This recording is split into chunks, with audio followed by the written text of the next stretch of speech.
Now we would like to open the floor to the public and to listen some questions either from here present today physically and also those who are online with us. So please formulate your questions briefly so that we give a chance to Professor Kriveler to answer the questions.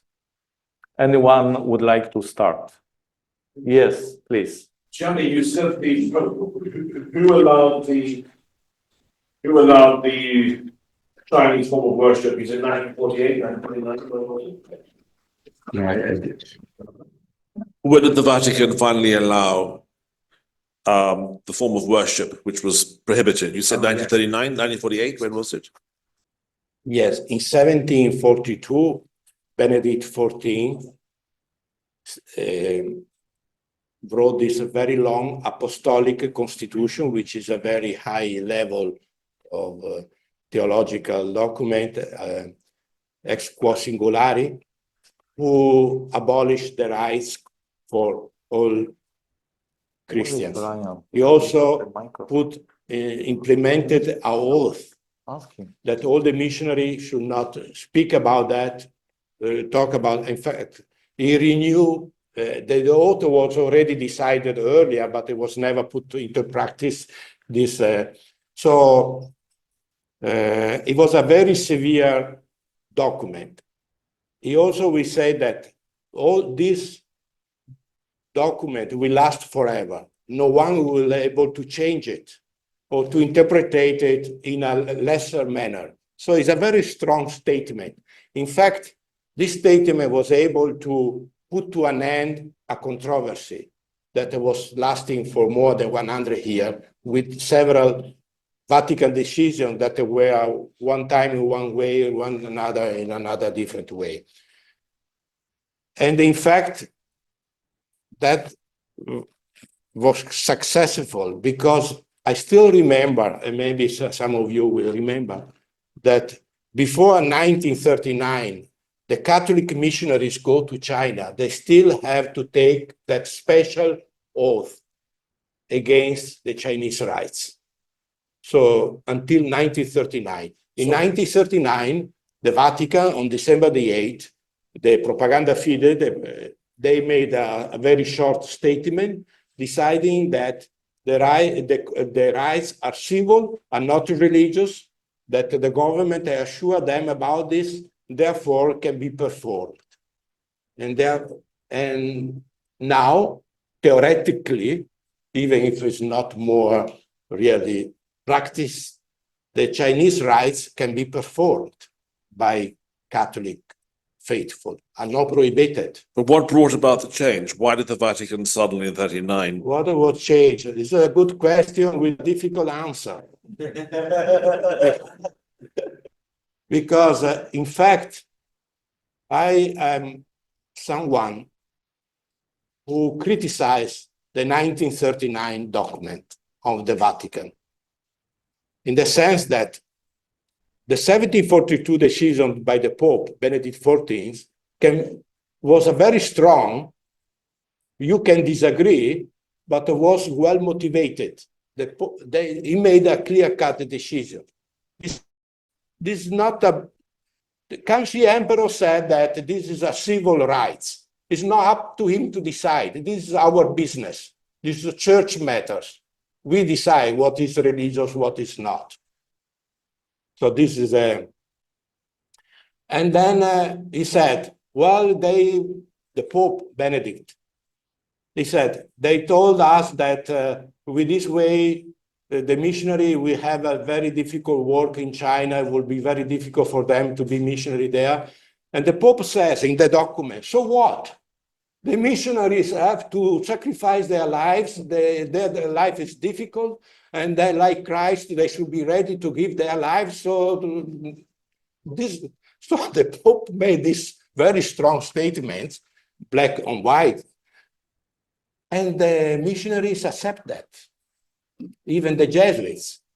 In 1939, the document, in my opinion, this is my opinion, I am, most of other people disagree with what I'm going to say. First of all, historically, the things started to change because of Japan. In Japan, the Japanese asked Rome to be allowed to perform the rites before the Japanese emperor in the 30s. Italian fascists and many cardinals were fascists, like the Italian fascists. I know I get too political, but that was the historical period was alive with the Japanese and with Germany, tragically. And therefore, they allowed the rites, similar kind of rites in Japan, the Vatican. Then Japan invaded northern China and started the Manchu Kuo. So in Manchu Kuo, they said, well, can we perform the rites like we do in Japan? And the Vatican said yes. And then the nationalistic Chinese government, the one by Chiang Kai-shek, asked the Vatican, why you allow the rites in northern China and did not allow to us? So Constantine, who was in Rome, who was against the prohibition of the rites, he made, when he was in China, he became aware of the fact that it would be better to have the Chinese rites allowed. So they decided that. And as an evidence, they said, times has changed. The government has assured us that these are civil. The same thing that Kanshi did earlier, but then we said, this is not your business. So this, I do not like the 1939 Roman decision because it was poorly motivated and it was in a terrible political context. And they did not help China mission anyhow because it was too late. Then the Second World War will start, the Civil War will start, China was invaded by the Japanese, and then the communists take over. And so this didn't change, in my opinion, significantly anything. Sorry for the long answer. No, thank you for very good question and interesting background to this contemporary background and with the consequences for today. Any other questions and comments? Yes, please, Father Cyril. Thank you. Following up on what you said as a contemporary reflection is that, well, for us working on the front line in the parishes, where starting from 1960, where mixed marriage became, something that progressively more, where the bishop's dispensation for mixed marriages basically becomes a pro forma. Anyone who applies is given the mixed marriage among Chinese Catholics. That means your spouse don't have to be baptized before getting married. And in those situations which become prevalent, for example, 8 out of 10 weddings that I do every year is mixed marriages and so on. So in this context, starting in the 60s, at least in areas like Hong Kong, Macau, Taiwan, question of ancestral worships of the non-Catholic party looms larger and larger. And from what we see, a lot of those are not just cultural practices, especially from northern part of Macau, in parishes in northern part of Macau, when you are Catholic girl marrying Fujianese man, you don't expect even your children to get baptized, actually, because they have very strong belief that the sons are responsible for the funeral rites of the father, of the ancestors. You becoming a Catholic, following Catholic mother is a big no-no. So I think the contemporary reflections is looming larger than we probably expect, because the trend of Catholics marrying non-Catholics among Chinese is just going to become a fixed trend, as I can see. So it's not really a question, it's a commentary on your part. Yes, I have to say one thing about, I'm not saying that the 1939 decision was wrong in the sense that I am in favor or against the rights. I'm saying that it was poorly motivated, poorly motivated, and then and maybe it was too late. And then And then another thing is that certainly the controversy was very complicated. And for example, to decide whether something is religious or civil or cultural is a question that most people do not ask themselves, because this is a typical, theological, canonical question that has little to do with the life of the people and how they interpret their lives, how they live their faith, how they live their culture. So the more I study the rights controversy, the less I'm convinced who is right, who is wrong. So I just simply try to, I think that maybe Paul Rule also, or Claudia von Colano, they have, sometimes they feel the same time. Claudia, maybe she wants to say something. Claudia, yes. Yes. It was too late, much too late for the problems. And I know, for example, Candida Xu, the famous Chinese Christian lady, she was married to a pagan man, but she converted him, and then she was, after his death, she was very helpful for the church. So you see, it must not be that the female part is suppressed. She was stronger than her husband, and she brought the faith forward. Okay. Okay, thank you. Yes. Any other question? Yes, Fernando. Thank you, Zani. When we are talking about the rights, so the Confucian rights, we are talking specifically about a certain kind of rights, no? Probably there were many kinds of rights at that time. Mm-hmm. We are talking about rights made in a Confucianist tradition in relation to the ancestors. But what is the scope of the rights? That's my question. Is it a very, very specific kind, or is a overall judgment regarding all kind of rights? Okay, also this of course is the Chinese rights controversy. It's not Confucian rights, in the sense that we can call it Confucian rights when it comes to scholars having to take an oath and make a gesture of reverence toward the image of Confucius as the ancestor of the Chinese nation and of the emperor. That was all the scholars who are taking office were asked to perform this act. This can be called Confucian, because it was part of the Confucian system that was governing the country. Where were not the Christian scholars like Xi Guangqi, could they perform that or not? This is one question. But ancestral rights are not specifically Confucian, are Chinese. I mean, when there is a funeral in your family, you have to participate and you give certain rights.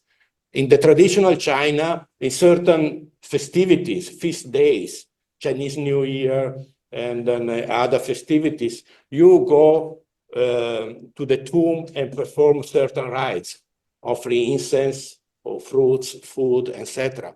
Or in your ancestral home, there is a tablet, and the tablet, there is a name of your ancestors, and you pay reverence at the beginning of each month, in the middle of each month in traditional China. I don't know whether, or there is the month of the spirits that return, generally around the month of August, and certain rites are also performed there. So there is a large spectrum of rites that we are, of rituals that we are talking about. So, and then most of them are family ritual, has to do with the family. One of the question that Rome has to decide upon was whether in the tablets with the name of the ancestor,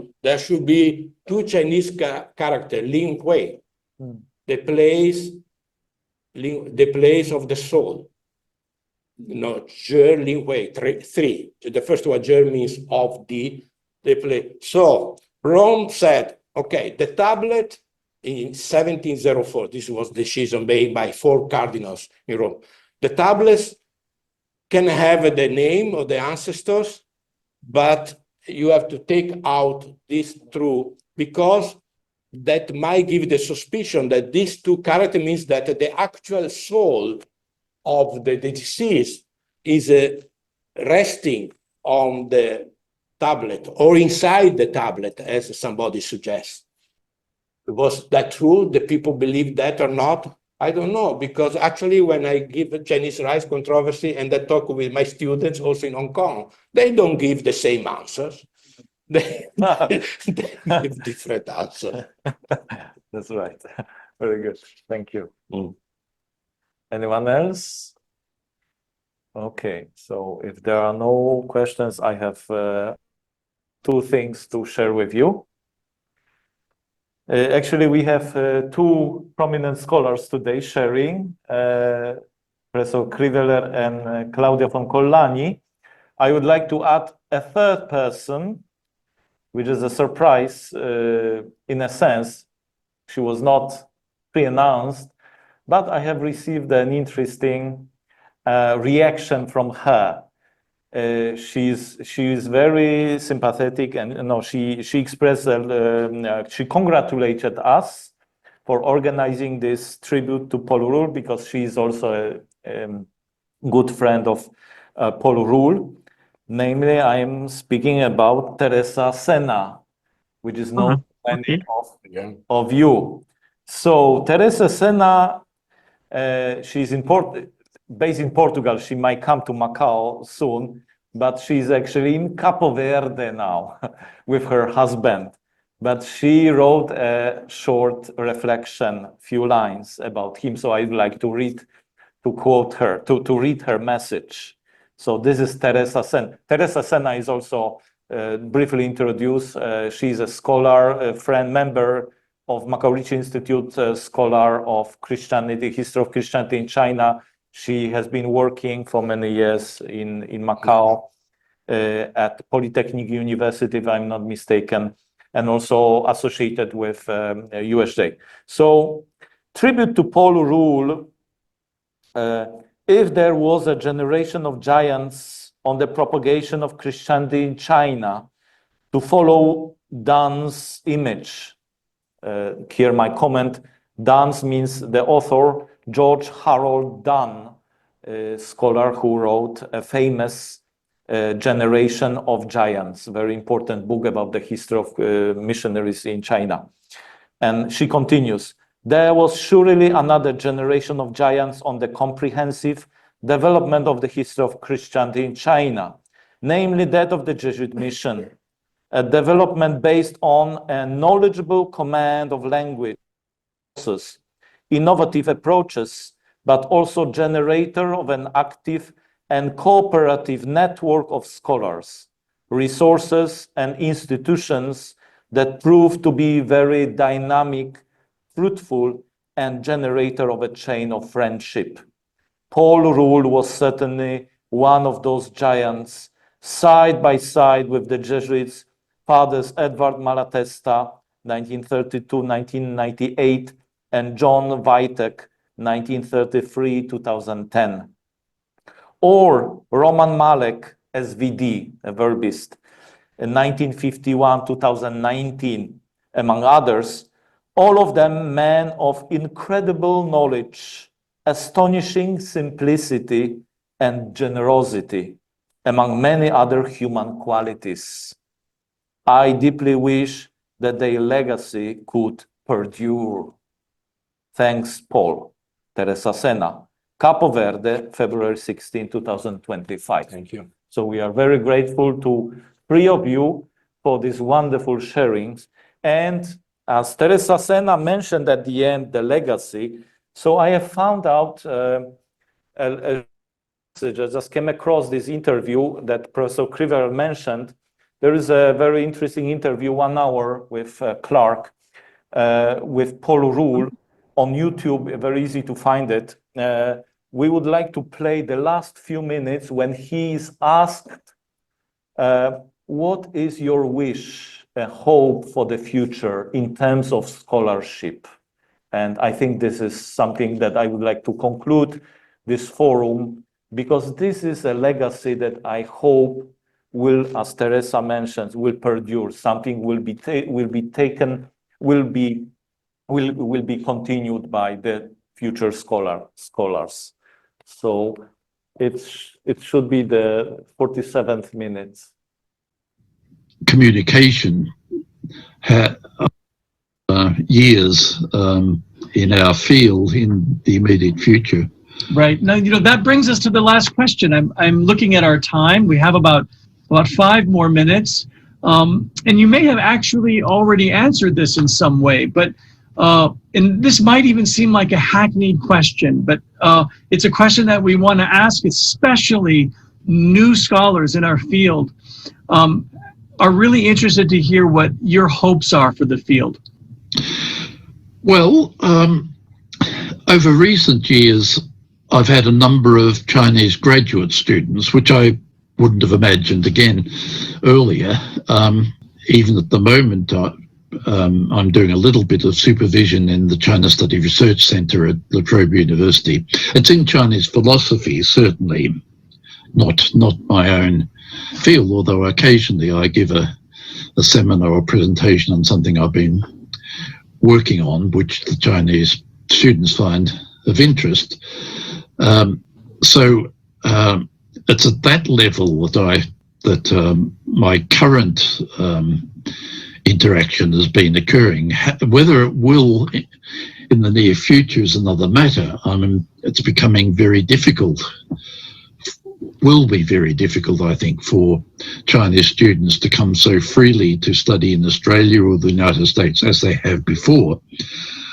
It has serious consequences for the Australian universities, which have been financially propped up by large numbers of Chinese undergraduate students and a few graduate students, but who knows what's going to emerge. I think China will see that it's in its own interest to not to cut that off too radically, although there've been threatening noises about it.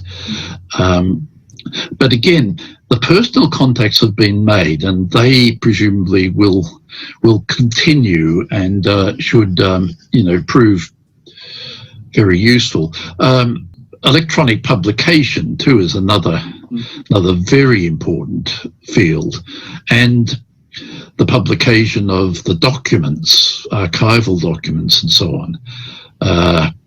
Getting financial support for a lot of these projects is not so easy and will become increasingly difficult, I think, over the next immediate few years. But a lot has been done, and once things have been digitized, they're digitized. And really the problem is an overwhelming mass of material which hasn't been worked on, rather than any shortage of material as once might have been the case. So institutions are very important, research institutions and so on. And I hope that not too many of those that I've relied on very heavily over the last 30 or 40 years are going to hit the wall through the financial consequences of the pandemic. But I think there'll be immediately quite serious problems, but perhaps things will sort out after a time. At least I think there is an awareness that studying Chinese missionary history is not that sort of dead-end and peculiar esoteric field that so many people were convinced it was 30 years ago. No longer do you have to justify what you're doing to the mainstream of Chinese historians. They've all found that whatever their special interest, that there is something in the missionary experience and the missionary records that is very relevant to their understanding. And since the basic problem is, of course, the notion of incompatible cultures and so on. The very existence of what can be shown to be real friendships, real personal contacts between European individuals and Chinese individuals back in the late Ming, early Qing, and right through to the present day. That is something that I think has come across, has been made in the awareness of most people who work on China. You know, Professor Rule, you began, and we're just nearing the end of our time. You began talking early on quite a bit about exchange and friendship and Ricci. Yes. And it sounds like your hopes sort of go back to that very initial sort of cogitation that you had. That is a hope that we go back to exchange, or that we can continue this exchange, especially in the scholarly realm. And I'm also conscious of the comment that you made about the difference between looking at a digital image and holding in your hand. I remember the first time I was in the presence of an original letter by Macau Ricci at Rome. Yeah. And there was something about the letter being, in my hand that made it very different and very real. I also remember the last time I saw you in person was in 2017, I believe, in Berkeley. Oh, yes. So as we end, I just want to say I hope that the next time we meet, or that we meet in the future in person, I hope personally that would be the case. I want to take this opportunity to thank you personally for your lifetime of work.